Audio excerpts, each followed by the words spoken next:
আরে আরে রাজু, দেখো কে চলে এসেছে। চিংকিরা চলে এসেছে। চিংকিরা কি নিয়ে এসেছে? আরে আরে ওয়াও, চিংকিরা খেলনা নিয়ে এসেছে। খেলনাটা তুমি বাবুকে দিয়ে যাও। আরে তুমি খেলনাটা নিয়ে গেলে কেন? আরে বাবু দাঁড়াও, তোমাকে আমি একটা অনেক সুন্দর খেলনা বানিয়ে দিব, এটা দিয়ে তুমি খেলতে পারবে। দাঁড়াও, তুমি এটিকে আমরা প্রথমে সুন্দর করে ভাঁজ করে নিয়ে খেলনাটা বানাবো, দেখবে তুমি খেলনাটা কত সুন্দর হয়। আরে আরে দেখো দেখো, এখন কত সুন্দর খেলনা হয়ে গিয়েছে। এখন এটিকে দিয়ে তুমি খুব সুন্দর ভাবে খেলতে পারবে। আরে আরে মাম্মি, এটা কি বানিয়ে দিয়েছে? এটি দিয়ে তো খেলতে পারবে না বাবু।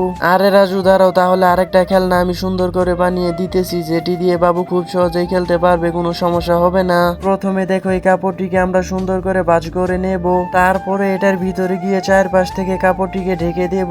আরে আরে, এটা কি হয়ে গেল? এরকম করতেছে কিসের জন্য? আমি তো অনেক পরিমাণে ভয় পাইতেছি।